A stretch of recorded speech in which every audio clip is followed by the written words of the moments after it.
Alright, section 5.5. This is the last section of the book for this semester.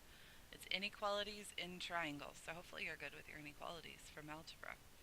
Alright, the comparison property of equality. We won't use this a lot. You use it in your brain, but we don't call it anything. So if we say that A equals B plus C, these two ovals are the same size, and C is not 0, it's bigger than 0, then A has to be bigger than B. Our brains do this without even thinking. Okay? Corollary to the triangle exterior angle theorem. Remember we had a triangle exterior angle theorem that said angle 1 is equal to angle 2 plus angle 3? Okay, so this is just saying that angle 1 has to be bigger than 2 and angle 1 has to be bigger than 3. Kind of common sense. Alright, with this theorem, it's a little different. It says if two sides of a triangle are not congruent, then the larger angle lies opposite the longer side. Okay? So right now I'm telling you that AC is the longest side, BC is the second longest side, AB is the smallest side. That's what this means. So that means angle B is the biggest, angle A is the next biggest, and angle C is the smallest because C is opposite the smallest side, B is opposite the largest side. Okay? So if I look at this problem, it says a landscape architect is designing a triangular deck. She wants to place benches in the two larger corners. Which corners have the larger angles? So obviously the 27 is the biggest, so that means that B is the biggest side, so we're going to put a bench there. And then 21 is the second biggest side, so we're going to put a bench in C because it's opposite the 21. Alright? Next theorem, this kind of reverses the other one. If two angles are not congruent, then the larger side lies opposite the larger angle. It is reversed of the other one. So if B is the biggest angle, A is the next biggest angle, C is the smallest. That means AC has to be the biggest side, BC has to be the next biggest side, AB has to be the smallest side. Alright, so we're going to list these sides in order from shortest to longest. Okay, we only have two angles. We need the third. So knowing that triangles add up to 180, we're going to take 58 plus 62, subtract from 180, and that gives us that angle T is 60.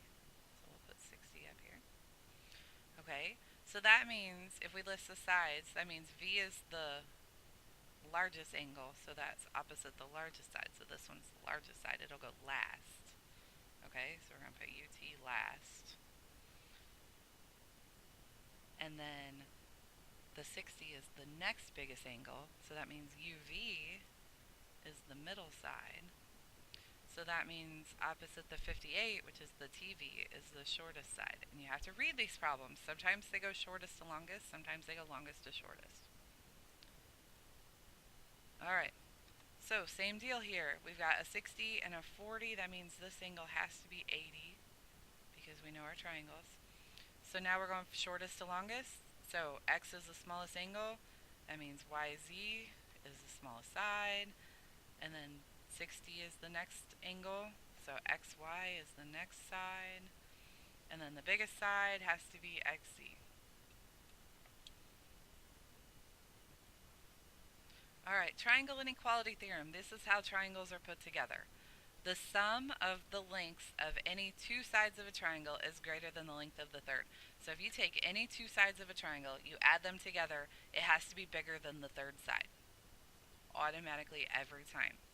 Okay? Otherwise the triangle does not form. Okay? So let's look at this. So this one, if I take 3 plus 7, I get 10. That's obviously bigger than 8. If I take 7 plus 8, I get 15. That's bigger than 3. And then if I take 3 plus 8, I get 11. That's bigger than 7. So yes, this is a triangle. It works. Alright, let's try this one. 3 plus 6 is 9. Not bigger than 10. Will not make a triangle. Alright, this one, it says it has sides of lengths 8 and 10 centimeters. Describe the lengths possible for the third side. So there's a little shortcut to this.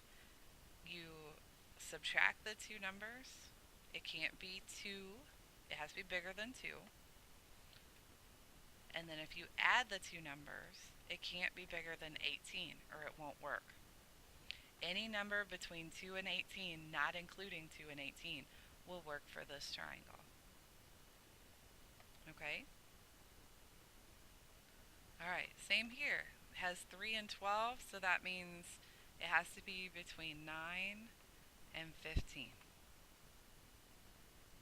Okay, and I can show you the math behind it as to why it happens if you'd like to know. Alright?